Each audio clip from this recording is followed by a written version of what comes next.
A continuación vamos a escuchar la encíclica Humanum Genus de Su Santidad el Papa León XIII, dada a luz el 20 de abril de 1884. En ella nos habla y nos advierte contra una peligrosa secta llamada la masonería. Para esto vamos a hacer uso de la función de lectura en voz alta que tiene disponible Microsoft, con la voz masculina de Juan y con acento de Costa Rica. Prestale muchísima atención.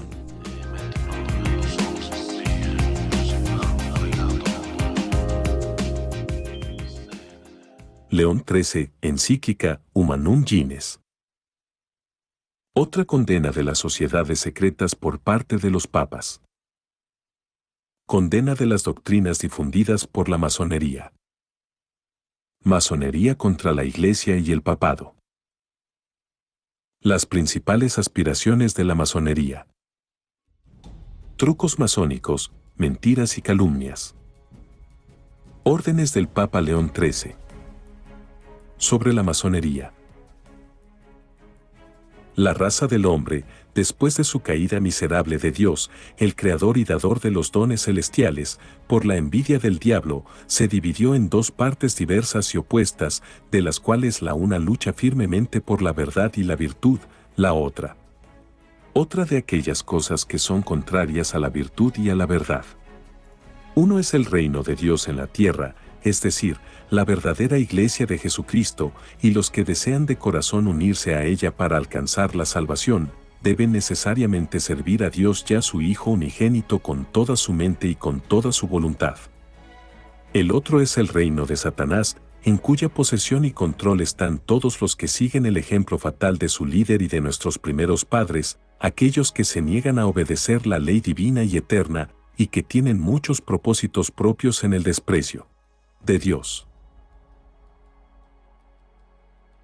San Agustín discernió y describió este doble reino a la manera de dos ciudades, contrarias en sus leyes porque luchaban por objetivos contrarios, y con sutil brevedad expresó la causa eficiente de cada uno en estas palabras: dos amores formaron dos ciudades, el amor de sí mismo, llegando hasta el desprecio de Dios, ciudad terrenal, y el amor de Dios, llegando al desprecio de sí mismo, uno celestial.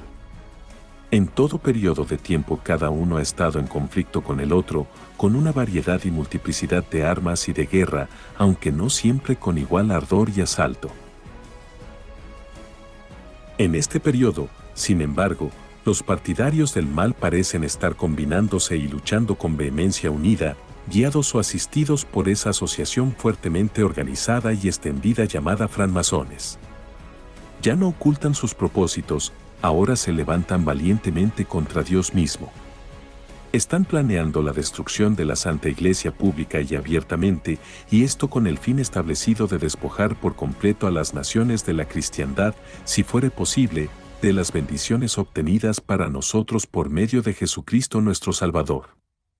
Lamentándonos de estos males, nos constriñe la caridad que impulsa nuestro corazón a clamar a menudo a Dios, porque aquí tus enemigos han alborotado, y los que te aborrecen han alzado la cabeza. Han tomado un consejo malicioso contra tu pueblo y han consultado contra tus santos. En una crisis tan urgente, cuando se lanza un ataque tan feroz y apremiante contra el nombre cristiano, es nuestro oficio señalar el peligro, señalar quiénes son los adversarios y, en la medida de nuestras fuerzas, hacer frente a sus enemigos, planes y proyectos, para que no perezcan aquellos cuya salvación nos está encomendada, y que el reino de Jesucristo confiado a nuestro cargo no permanezca y permanezca íntegro, sino que se ensanche con un crecimiento cada vez mayor en todo el mundo. Los romanos pontífices, nuestros predecesores, en su incesante vigilancia por la seguridad del pueblo cristiano, fueron prontos en detectar la presencia y el propósito de este enemigo capital tan pronto como saltó a la luz en lugar de ocultarse como una oscura conspiración, y, además, aprovecharon la ocasión con verdadera previsión para dar, como si estuvieran en guardia, y no dejarse atrapar por los artificios y trampas dispuestas para engañarlos. Otra condena de las sociedades secretas por parte de los papas. El primer aviso del peligro lo dio Clemente XII en el año 1738, y su constitución fue confirmada y renovada por Benedicto XIV. Pío VII siguió el mismo camino, y León XII, por su constitución apostólica, Quo Graviora, reunió los actos y decretos de los antiguos pontífices sobre este tema, y los ratificó y confirmó para siempre. En el mismo sentido hablaron Pío VIII, Gregorio XVI y, muchas veces, Pío IX. Pues tan pronto como la constitución y el espíritu de la secta masónica fueron claramente descubiertos por signos manifiestos de sus acciones, por la investigación de sus causas, por la publicación de sus leyes y de sus ritos y comentarios, con la adición a menudo de la personal testimonio de los que estaban en lo secreto, esta sede apostólica denunció la secta de los francmasones y declaró públicamente su constitución como contraria a la ley y al derecho, no menos perniciosa para el cristianismo que para el Estado, y prohibía a cualquiera entrar en la sociedad bajo las penas que la Iglesia suele infligir a las personas excepcionalmente culpables. Los sectarios, indignados por esto, pensando eludir o debilitar la fuerza de estos decretos, en parte por desprecio de ellos y en parte por calumnias, acusaron a los soberanos pontífices que los habían aprobado de exceder los límites de la moderación en sus decretos o de decretando lo que no era justo. Fue así como se esforzaron por eludir la autoridad y el peso de las constituciones apostólicas de Clemente XII y Benedicto XIV, así como de Pío VII y Pío IX. Sin embargo, en la misma sociedad, se encontraban hombres que de mala gana reconocían que los romanos pontífices habían actuado en su derecho, de acuerdo con la doctrina y la disciplina católicas. Los pontífices recibieron el mismo asentimiento, y en términos enérgicos, de muchos príncipes y jefes de gobierno, quienes se comprometieron o bien a delatar la sociedad masónica a la sede apostólica. La sabia conservación de los predecesores de León XIII. Ellos no los escucharon. Amenazas derivadas de ello. Pero, lo que es de suma importancia, el curso de los acontecimientos ha demostrado la prudencia de nuestros predecesores. Porque su solicitud providente y paternal no tuvo siempre y en todas partes el resultado deseado, y esto, o por la simulación y astucia de algunos que fueron agentes activos en el mal, o bien por la ligereza irreflexiva de los demás que debían, en su propio interés, haber dado al asunto su diligente atención. En consecuencia, la secta de los francmasones creció con una rapidez inconcebible en el curso de un siglo y medio, hasta que llegó a ser capaz, por medio del fraude o de la audacia, de ganar tal entrada en todos los rangos del Estado como para parecen ser casi su poder gobernante. Este rápido y formidable avance ha traído sobre la Iglesia, sobre el poder de los príncipes, sobre el bienestar público, precisamente ese grave daño que nuestros predecesores habían previsto mucho antes. Se ha llegado a tal condición que en lo sucesivo habrá graves motivos para temer, no ciertamente por la Iglesia, pues sus cimientos son demasiado firmes para ser derribados por el esfuerzo de los hombres, sino por aquellos estados en los que prevalece el poder, ya sea de la secta de que estamos hablando o de otras sectas no disímiles que se prestan a ella como discípulos y subordinados. Condena de las doctrinas difundidas por la masonería. Por estas razones, tan pronto como tomamos el timón de la Iglesia, vimos claramente y sentimos que era nuestro deber usar nuestra autoridad al máximo contra un mal tan vasto. Ya hemos atacado varias veces, según la ocasión, ciertos puntos principales de la enseñanza que mostraban de manera especial la influencia perversa de las opiniones masónicas. Así, en nuestra carta encíclica, Quod Apostolici Muneris, nos esforzamos por refutar las monstruosas doctrinas de los socialistas y comunistas. Luego, en otro comienzo, arcano, nos esmeramos en defender y explicar la verdadera y genuina idea de la vida doméstica, de la cual el matrimonio es resorte y origen, y de nuevo, en el que comienza Diuturnum. Describimos el ideal de un gobierno político conforme a los principios de la sabiduría cristiana, que está maravillosamente en armonía, por un lado, con el orden natural de las cosas y, en el otro, con el bienestar tanto de los príncipes soberanos como de las naciones. Ahora es nuestra intención, siguiendo el ejemplo de nuestros predecesores, tratar directamente de la sociedad masónica misma, de toda su enseñanza, de sus objetivos y de su manera de pensar y actuar, para atraer más y más a la luz su poder para el mal y hacer lo que podamos para detener el contagio de esta plaga fatal. Misterio y juramento. Hay varios cuerpos organizados que, aunque difieren en nombre, ceremonial, forma y origen, están sin embargo tan unidos por la comunidad de propósitos y por la similitud de sus opiniones principales, como para hacer de hecho una cosa con la secta de los francmasones, que es una especie de centro de donde todos salen y a donde todos regresan. Ahora bien, estos ya no muestran el deseo de permanecer ocultos, porque celebran sus reuniones a la luz del día y a la vista del público, y publican sus propios órganos periodísticos, y, sin embargo, cuando se entienden cabalmente, se encuentra que todavía conservan la naturaleza y los hábitos de las sociedades secretas. Hay muchas cosas como los misterios que es regla fija ocultar con sumo cuidado, no solo a los extraños, sino también a muchísimos miembros, tales como sus planes secretos y finales, los nombres de los principales líderes y ciertas reuniones secretas e interiores, así como sus decisiones y los modos y medios de llevarlas a cabo. Este es, sin duda, el objeto de las múltiples diferencias entre los miembros en cuanto a derechos, oficios y privilegios, de la distinción recibida de órdenes y grados, y de esa severa disciplina que se mantiene. Por lo general, se ordena a los candidatos que prometan, es más, con un juramento especial, jurar que nunca, a ninguna persona, en ningún momento ni de ninguna manera, darán a conocer los miembros, los pases o los temas discutidos. Así, con una apariencia exterior fraudulenta y con un estilo de simulación que es siempre el mismo, los masones, como los maniqueos de antaño, se esfuerzan, en la medida de lo posible, en ocultarse y no admitir más testigos que sus propios miembros. Como una forma conveniente de encubrimiento, asumen el carácter de literatos y eruditos asociados con fines de aprendizaje. Hablan de su celo por un refinamiento más culto y de su amor por los pobres, y declaran que su único deseo es mejorar la condición de las masas y compartir con el mayor número posible todos los beneficios de la vida civil. Si estos fines fueran perseguidos en verdad real, de ninguna manera son la totalidad de su objeto. Además, para ser inscritos, es necesario que los candidatos prometan y se comprometan a ser en adelante estrictamente obedientes a sus jefes y amos con la mayor sumisión y fidelidad, y estar dispuestos a cumplir sus mandatos a la menor manifestación de su voluntad, o, si es desobediente, a someterse a las peores penas y a la misma muerte.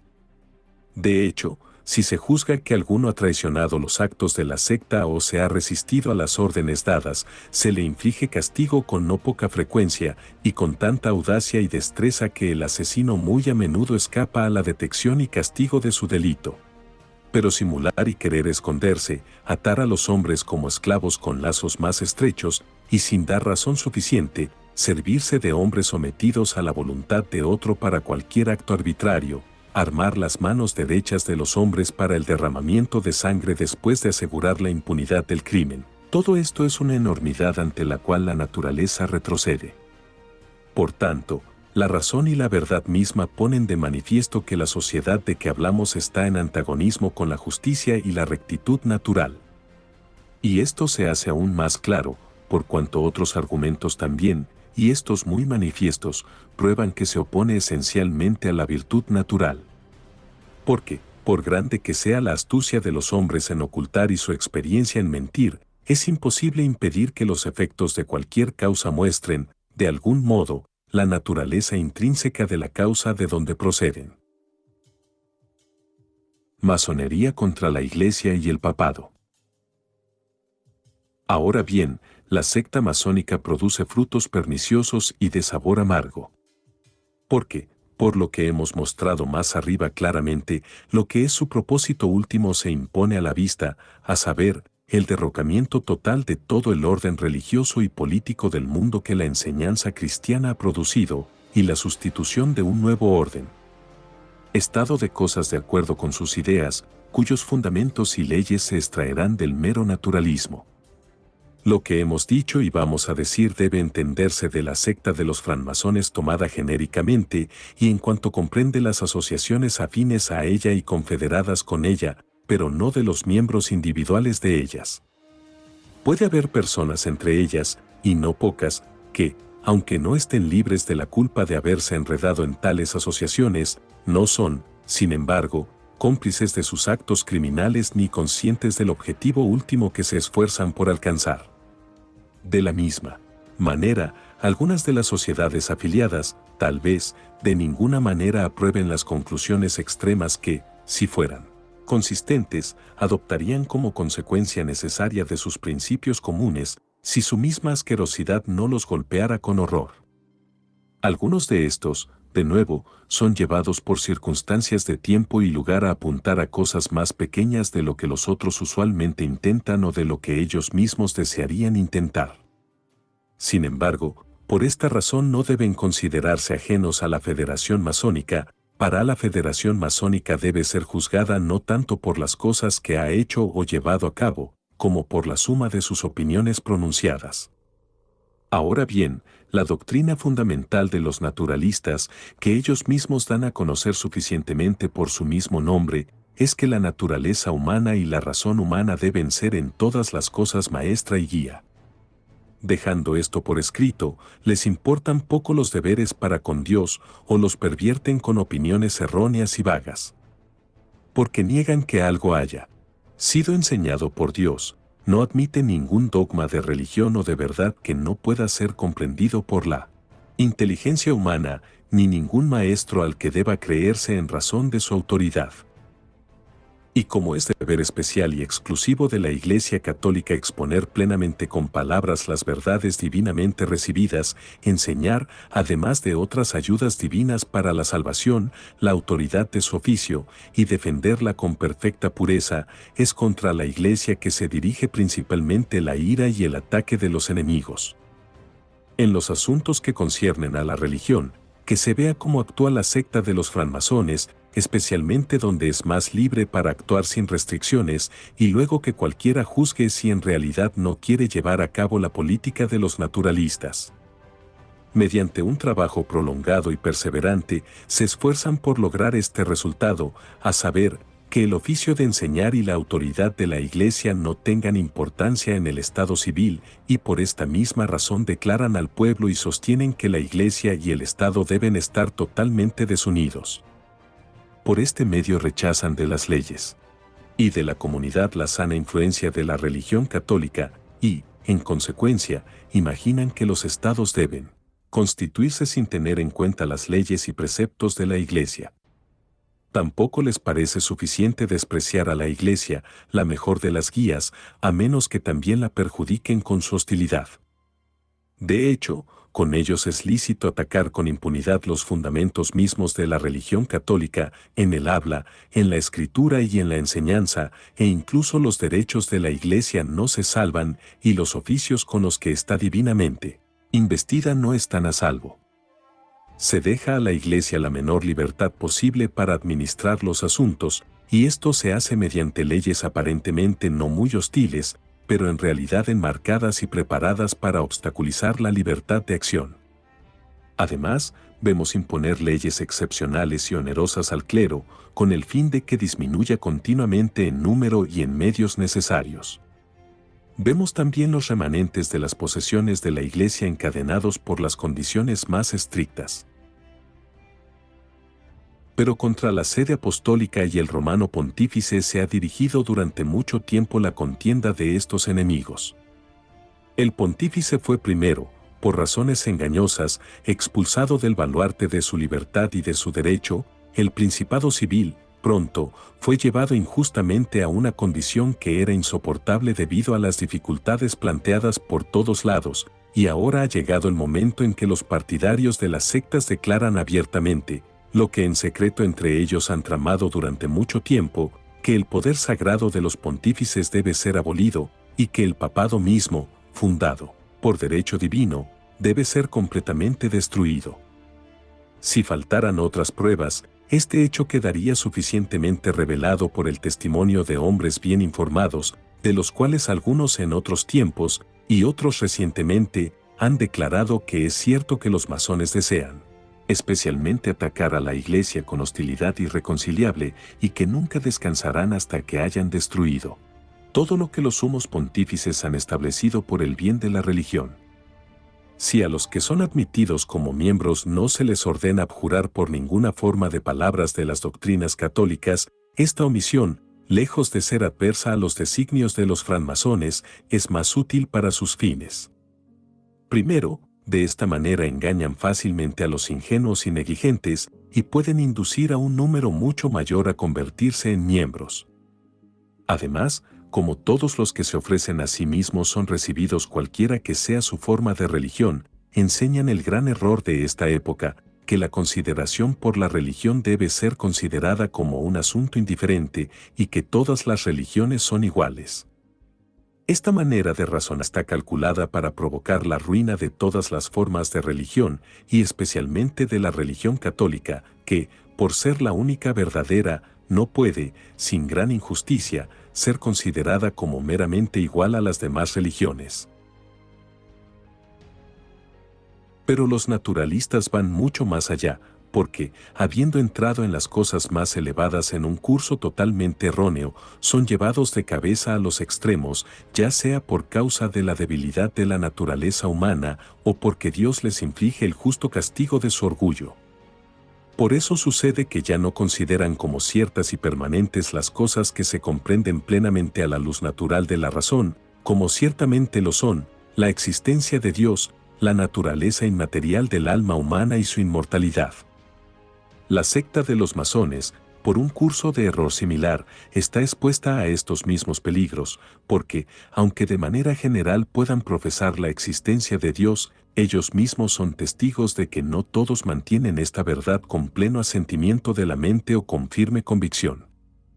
Tampoco ocultan que esta cuestión de Dios es la mayor fuente y causa de discordia entre ellos. De hecho, es cierto que ha existido entre ellos muy últimamente una considerable discordia sobre este mismo tema. Pero, en verdad, la secta permite una gran libertad a sus devotos, de modo que a cada lado se le da el derecho de defender su propia opinión, ya sea que hay un Dios o que no lo hay, y los que obstinadamente sostienen que no hay Dios son tan fácilmente iniciados como los que sostienen que Dios existe, aunque, como los panteístas, tengan falsas nociones acerca de él. Todo lo cual no es más que quitar la realidad, conservando algo absurdo.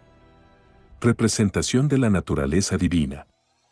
Cuando esta gran verdad fundamental ha sido anulada o debilitada, se sigue que también aquellas verdades que son conocidas por la enseñanza de la naturaleza deben comenzar a caer, a saber, que todas las cosas fueron hechas por el libre albedrío de Dios el Creador, que el mundo está gobernado por la providencia, que las almas no mueran, que a esta vida de los hombres sobre la tierra sucederá otra y una vida eterna. La masonería es enemiga de las buenas costumbres en la vida privada y pública. Cuando se eliminen estas verdades, que son como los principios de la naturaleza e importantes para el conocimiento y para el uso práctico, es fácil ver lo que será de la moral tanto pública como privada. No decimos nada de aquellas virtudes más celestiales, que nadie puede ejercer o incluso adquirir sin un don especial y gracia de Dios, de los cuales necesariamente no se puede encontrar rastro en aquellos que rechazan como desconocidos la redención de la humanidad, la gracia de Dios, los sacramentos y la felicidad que se obtendrá en el cielo. Hablamos ahora de los deberes que tienen su origen en la probidad natural. Dios es el creador del mundo y su gobernante providente, que la ley eterna manda mantener el orden natural y prohíbe que se perturbe, que el fin último de los hombres es un destino muy por encima de las cosas humanas y más allá de esta peregrinación sobre la tierra. Estas son las fuentes y estos los principios de toda justicia y moralidad. Si estos se eliminan, como desean los naturalistas y los francmasones, inmediatamente no habrá conocimiento de lo que constituye la justicia y la injusticia, o sobre qué principio se basa la moralidad. Y, en verdad, la única enseñanza de moralidad que encuentra el favor de la secta de los francmasones y en la que sostienen que se debe instruir a la juventud es la que ellos llaman civil, independiente y libre, a saber, aquello que no contiene ninguna creencia religiosa. Pero cuán insuficiente es tal enseñanza, cuán falta de solidez y cuán fácilmente movida por todo impulso de pasión, está suficientemente probado por sus tristes frutos que ya han comenzado a aparecer. Porque donde quiera que, al suprimir la educación cristiana, esta enseñanza ha comenzado a gobernar más completamente, allí la bondad y la integridad de las costumbres han comenzado a perecer rápidamente, han crecido opiniones monstruosas y vergonzosas, y la audacia de las malas acciones ha aumentado en alto grado. Todo esto es comúnmente denunciado y deplorado, y no pocos de los que de ninguna manera quieren hacerlo, se ven obligados por abundante evidencia a dar no pocas veces el mismo testimonio. Además, la naturaleza humana estaba manchada por el pecado original y, por tanto, está más dispuesta al vicio que a la virtud. Para una vida virtuosa es absolutamente necesario refrenar los movimientos desordenados del alma y hacer que las pasiones obedezcan a la razón. En este conflicto es preciso despreciar muy a menudo las cosas humanas y es necesario sufrir los mayores trabajos y fatigas para que la razón domine siempre. Pero los naturalistas y los francmasones, no teniendo fe en las cosas que hemos aprendido por revelación de Dios, niegan que nuestros primeros padres hayan pecado y, en consecuencia, piensan que el libre albedrío no está debilitado ni inclinado al mal. Por el contrario, exagerando más bien el poder y la excelencia de la naturaleza, y colocando solo en ella el principio y la regla de la justicia. Por lo cual vemos que los hombres son públicamente tentados por las muchas tentaciones del placer, que hay diarios y panfletos sin moderación ni vergüenza, que las obras de teatro son notables por su licencia, que los diseños de las obras de arte se buscan descaradamente en las leyes de un supuesto verismo, que los artificios de una vida suave y delicada son los más cuidadosamente ideados, y que se busquen diligentemente todos los halagos del placer por los cuales la virtud pueda adormecerse. Malvadamente, también, pero al mismo tiempo con bastante consistencia, actúan aquellos que eliminan la expectativa de los goces del cielo y reducen toda felicidad al nivel de la mortalidad y, por así decirlo, la hunden en la tierra. De lo que hemos dicho puede servirnos de confirmación el siguiente hecho, asombroso no tanto en sí mismo como en su abierta expresión. Porque, como generalmente nadie está acostumbrado a obedecer a los astutos y hábiles tan sumisamente como aquellos cuyo alma está debilitada y quebrantada por el dominio de las pasiones, ha habido en la secta de los francmasones algunos que claramente han determinado y propuesto que, astutamente y con un propósito determinado, la multitud debe saciarse con una licencia ilimitada de vicio, ya que, cuando esto se ha hecho, fácilmente caería bajo su poder y autoridad para cualquier acto de osadía.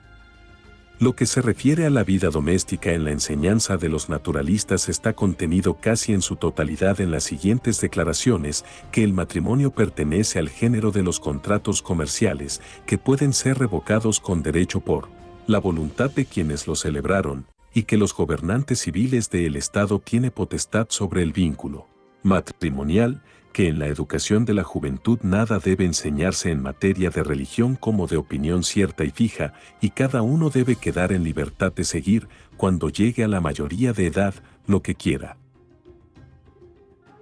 A estas cosas los francmasones están totalmente de acuerdo, y no solo prueban, sino que se han esforzado durante mucho tiempo para convertirlos en una ley e institución. Porque en muchos países, y en los nominalmente católicos, está establecido que no se considerarán lícitos los matrimonios sino los contraídos por el rito civil, en otros lugares la ley permite el divorcio, y en otras se hace todo lo posible para que sea lícito cuanto antes. Por lo tanto, se acerca rápidamente el tiempo en que los matrimonios se convertirán en otro tipo de contrato, es decir, en uniones cambiantes e inciertas que la fantasía puede unir y que, al ser cambiadas, pueden desunirse. Con la mayor unanimidad, la secta de los francmasones también se esfuerza por hacerse cargo de la educación de la juventud. Piensan que pueden moldear fácilmente a sus opiniones esa edad suave y dócil y torcerla a su antojo, y que nada puede ser más adecuado que esto para permitirles educar a la juventud del Estado según su propio plan. Por lo tanto, en la educación e instrucción de los niños no permiten que los ministros de la Iglesia participen, ni en la enseñanza ni en la disciplina, y en muchos lugares han procurado que la educación de la juventud esté exclusivamente en manos de los laicos, y que nada que trate de los más importantes y santísimos deberes de los hombres para con Dios se introduzca en las instrucciones de moral. Luego vienen sus doctrinas de la política, en las que los naturalistas establecen que todos los hombres tienen el mismo derecho, y son en todo respecto de igual y similar condición, que cada uno es naturalmente libre, que nadie tiene derecho a mandar a otro, que es un acto de violencia exigir a los hombres que obedezcan otra autoridad que la que se obtiene de ellos mismos. Según esto, pues, todas las cosas pertenecen al pueblo libre, el poder se ejerce por orden o permiso del pueblo, de modo que, cuando cambia la voluntad popular, los gobernantes pueden ser legalmente depuestos si la fuente de todos los derechos y deberes civiles está en la multitud o en la autoridad gobernante. Cuando ésta se constituye de acuerdo con las últimas doctrinas, se sostiene también que el Estado debe estar sin Dios, que en las diversas formas de religión no hay razón por la que una deba tener precedencia sobre otra, y que todos han de ocupar el mismo lugar. La masonería allana el camino para el comunismo. Que estas doctrinas son igualmente aceptables para los masones y que desearían constituir estados de acuerdo con este ejemplo y modelo, es demasiado conocido para requerir prueba. Desde hace algún tiempo se han esforzado abiertamente para lograr esto con todas sus fuerzas y recursos, y en esto preparan el camino para no pocos hombres más audaces que se apresuran a cosas peores, en su esfuerzo por obtener la igualdad y la comunidad de todos los bienes mediante la destrucción de toda distinción de rango y propiedad. Las principales aspiraciones de la masonería.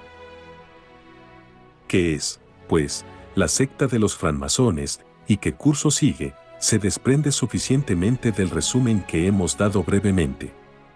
Sus principales dogmas difieren tan grande y manifiestamente de la razón que nada puede ser más perverso. Querer destruir la religión y la Iglesia que Dios mismo ha establecido, y cuya perpetuidad asegura Él con su protección, y restaurar después de un lapso de 18 siglos los usos y costumbres de los paganos, es una insensatez y una impiedad audaz. No es menos horrible ni más tolerable que repudien los beneficios que Jesucristo tan misericordiosamente obtuvo, no solo para las personas, sino también para la familia y para la sociedad civil, beneficios que, aun según el juicio y testimonio de los enemigos del cristianismo, son muy grandes. En este empeño insensato y malvado casi podemos ver el odio implacable, el espíritu de venganza con el que el mismo Satanás está inflamado contra Jesucristo. Así también el estudioso empeño de los francmasones por destruir los fundamentos principales de la justicia y la honestidad, y por cooperar con aquellos que quisieran, como si fueran meros animales, hacer lo que les plazca, tiende solo a la ruina ignominiosa y vergonzosa de la raza humana. El mal también se ve incrementado por los peligros que amenazan tanto a la sociedad doméstica como a la civil. Como hemos mostrado en otra parte, en el matrimonio, según la creencia de casi todas las naciones, hay algo sagrado y religioso, y la ley de Dios ha determinado que los matrimonios no serán disueltos. Si se les priva de su carácter sagrado y se los hace disolubles, se producirán problemas y confusión en la familia, siendo privada la esposa de su dignidad y quedando los hijos sin protección en cuanto a sus intereses y bienestar. No tener en los asuntos públicos ningún interés por la religión, y en el arreglo y administración de los asuntos civiles no tener más respeto por Dios que si no existiera, es una temeridad desconocida para los mismos paganos, porque en su corazón y alma la noción de una divinidad y la necesidad de la religión pública estaban tan firmemente arraigadas que habrían pensado que era más fácil tener una ciudad sin fundamento que una ciudad sin Dios. La sociedad humana, en efecto, para la cual estamos formados por naturaleza, ha sido constituida por Dios, el autor de la naturaleza, y de Él, como de su principio y fuente, brotan con toda su fuerza y permanencia los innumerables beneficios de que abunda la sociedad. Así como la misma voz de la naturaleza nos amonesta a cada uno de nosotros a adorar a Dios con piedad y santidad, como el dador de la vida y de todo lo bueno que hay en ella, así también y por la misma razón. Y por lo tanto es claro que aquellos que quieren absolver a la sociedad de todo deber religioso actúan no solo injustamente sino también con ignorancia e insensatez. Como los hombres nacen por voluntad de Dios para la unión civil y la sociedad, y como el poder de gobernar es un lazo de la sociedad tan necesario que, si se le quita, la sociedad debe ser disuelta de inmediato, se sigue que de aquel que es el autor de la sociedad ha venido también la autoridad para gobernar, para que todo el que gobierna, ese es ministro de Dios. Por tanto, como lo exige el fin y la naturaleza de la sociedad humana, es justo obedecer los justos mandatos de la autoridad legítima, como es justo obedecer a Dios que gobierna todas las cosas, y es muy falso que el pueblo tenga en su poder dejar de lado su obediencia cuando quiera. La igualdad absoluta, proclamada por comunistas y masones, es contraria a la naturaleza. Del mismo modo, nadie duda de que todos los hombres son iguales entre sí, en cuanto a su común origen y naturaleza, o al fin último que cada uno ha de alcanzar, o a los derechos y deberes que de él se derivan. Pero, como las habilidades de todos no son iguales, como uno difiere de otro en los poderes de la mente o del cuerpo, y como hay muchas diferencias de modales, disposición y carácter, es muy repugnante para la razón tratar de limitar todo en la misma medida y extender la igualdad completa a las instituciones de la vida cívica. Así como la perfecta condición del cuerpo resulta de la conjunción y composición de sus varios miembros, los cuales, aunque diferentes en forma y propósito, hacen, por su unión y distribución de cada uno en su lugar apropiado, una combinación hermosa de contemplar, firme en fuerza y necesario para su uso, entonces, en la República hay una desemejanza casi infinita de los hombres, como partes de un todo. Si han de ser todos iguales y cada uno ha de seguir su propia voluntad, el Estado parecerá muy deformado, pero sí, con una distinción de grados de dignidad, de ocupaciones y empleos, todos conspiran convenientemente por el bien común, presentarán la imagen de un Estado bien constituido y conforme a la naturaleza. Una comunidad de los objetivos de la masonería y los comunistas. Ahora bien, de los inquietantes errores que hemos descrito, son de temer los mayores peligros para los estados. Porque, quitado el temor de Dios y la reverencia por las leyes divinas, despreciada la autoridad de los gobernantes, permitida y aprobada la sedición, y empujadas las pasiones populares a la anarquía, sin más freno que el del castigo, cambio y destrucción de todas las cosas. Seguirá necesariamente. Sí, este cambio y derrocamiento está deliberadamente planeado y promovido por muchas asociaciones de comunistas y socialistas, ya sus empresas la secta de los masones no es hostil, sino que favorece mucho sus designios y comparte con ellos sus principales opiniones. Y si estos hombres no se esfuerzan al mismo tiempo y en todas partes por llevar a cabo sus puntos de vista extremos, no debe atribuirse a su enseñanza y su voluntad, sino a la virtud de esa religión divina que no puede ser destruida, y también porque la parte más sana de los hombres, negándose a ser esclavizados por sociedades secretas, resiste vigorosamente sus intentos insanos. Trucos masónicos, mentiras y calumnias. Ojalá todos los hombres juzgaran el árbol por su fruto, y reconocieran la semilla y el origen de los males que nos acosan y de los peligros que nos acechan. Tenemos que hacer frente a un enemigo engañoso y astuto, que, gratificando los oídos de la gente y de los príncipes, los ha entrampado con discursos suaves y adulación.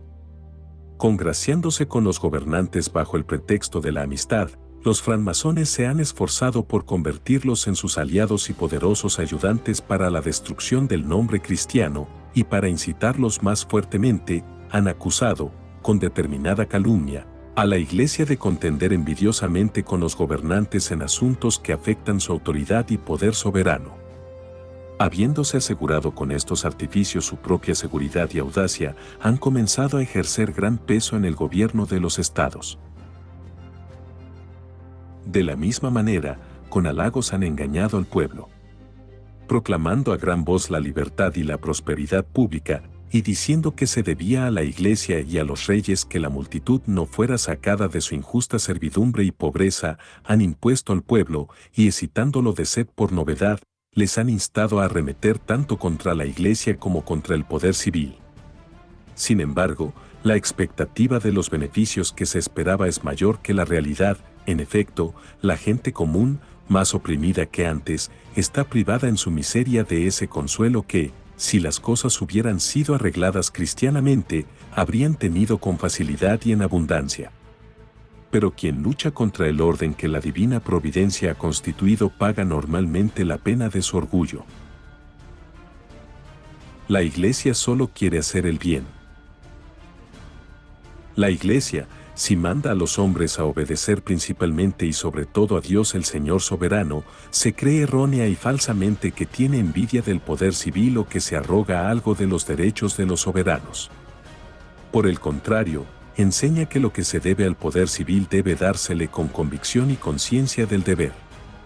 Al enseñar que de Dios mismo procede el derecho de gobernar, añade una gran dignidad a la autoridad civil y una pequeña ayuda para obtener la obediencia y la buena voluntad de los ciudadanos. Amiga de la paz y sostenedora de la concordia, abraza a todos con amor materno y, con el único propósito de ayudar al hombre mortal, enseña que a la justicia se debe unir la clemencia, la equidad a la autoridad y la moderación a legislar, que no se debe violar el derecho de nadie, que se mantenga el orden y la tranquilidad pública, y que la pobreza de los necesitados sea, en cuanto sea posible, aliviada por la caridad pública y privada.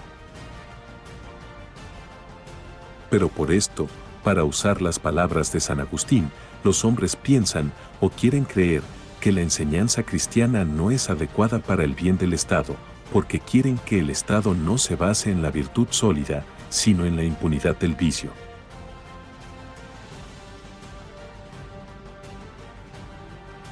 Sabiendo estas cosas, tanto los príncipes como el pueblo actuarían con sabiduría política y de acuerdo con las necesidades de la seguridad general, si, en lugar de unirse a los masones para destruir la Iglesia, se unieran a la Iglesia para repeler sus ataques. Órdenes del Papa León XIII. Cualquiera que sea el futuro, en este grave y extendido mal es nuestro deber, venerables hermanos, esforzarnos por encontrar un remedio. Y porque sabemos que nuestra mejor y más firme esperanza de un remedio está en el poder de esa religión divina que los francmasones odian en proporción al miedo que le tienen, creemos que es de suma importancia llamar a ese poder salvador en nuestra ayuda contra el enemigo común. Por tanto, cuanto han decretado los romanos pontífices nuestros predecesores con el fin de oponerse a las empresas y esfuerzos de la secta masónica, y cuanto han decretado para entrar o sacar a los hombres de sociedades de esta clase, todo lo ratificamos y confirmamos con nuestra autoridad apostólica. Y confiando mucho en la buena voluntad de los cristianos, oramos y rogamos a cada uno, por su eterna salvación, que se cuiden con la mayor conciencia de no apartarse en lo más mínimo de lo que la sede apostólica ha mandado en esta materia. Os rogamos y rogamos, venerables hermanos, que unáis vuestros esfuerzos a los nuestros, y luchéis con fervor por la extirpación de esta peste inmunda, que se arrastra por las venas del cuerpo político. Tienes que defender la gloria de Dios y la salvación del prójimo, y con el objeto de vuestra contienda delante de vosotros, ni valor ni fuerza os faltarán. Corresponderá a vuestra prudencia juzgar por qué medios podéis superar mejor las dificultades y obstáculos con que os encontréis. pero, como corresponde a la autoridad de nuestro oficio, que nosotros mismos señalemos alguna forma adecuada de proceder. Deseamos que sea vuestra regla ante todo arrancar la máscara a la masonería y dejarla ver como realmente es, y por sermones y cartas pastorales para instruir al pueblo en cuanto a los artificios usados por sociedades de este tipo para seducir a los hombres y atraerlos a sus filas, y en cuanto a la depravación de sus opiniones y la maldad de sus actos. Como han repetido muchas veces nuestros predecesores, que nadie piense que puede por cualquier motivo unirse a la secta masónica si valora su nombre católico y su salvación eterna como debe valorarlos. Que nadie se deje engañar por una pretensión de honestidad. A algunos les puede parecer que los masones no exigen nada que sea abiertamente contrario a la religión y la moralidad, pero, como todo el principio y objeto de la secta está en lo que es vicioso y criminal, unirse a estos hombres o ayudarlos de cualquier manera no puede ser lícito. Además, mediante la enseñanza y la exhortación asidua, la multitud debe ser atraída a aprender diligentemente los preceptos de la religión, por lo cual aconsejamos encarecidamente que mediante oportunos escritos y sermones se les enseñen los elementos de aquellas sagradas verdades en que se contiene la filosofía cristiana. El resultado de esto será que las mentes de los hombres se volverán sanas mediante la instrucción y estarán protegidas contra muchas formas de error e incentivos a la maldad, especialmente en la actual libertad ilimitada de escribir y el insaciable anhelo por aprender. Grande, en verdad, es la obra, pero en ella participarán los clérigos de vuestros trabajos, si por vuestro cuidado están capacitados para ello por la ciencia y la vida bien tornada. Esta buena y gran obra requiere ser ayudada también por la laboriosidad de aquellos laicos en los que el amor a la religión y a la patria se une al saber y al bien de vida. Uniendo los esfuerzos del clero y de los laicos, esforzaos, venerables hermanos, por hacer que los hombres conozcan y amen profundamente a la Iglesia, porque, cuanto mayor sea su conocimiento y amor a la Iglesia, más se apartarán de las sociedades clandestinas. Por lo cual, no sin motivo, aprovechamos esta ocasión para afirmar de nuevo lo que hemos dicho en otro lugar, a saber, que la Tercera Orden de San Francisco, cuya disciplina nosotros hace un momento hemos mitigado con prudencia, debe ser cuidadosamente promovida y sostenida, porque todo el objeto de esta orden, tal como la constituyó su fundador, es invitar a los hombres a la imitación de Jesucristo, al amor a la Iglesia y a la observancia de todas las virtudes cristianas, y por lo tanto, debe ser de gran influencia para suprimir el contagio de las sociedades perversas.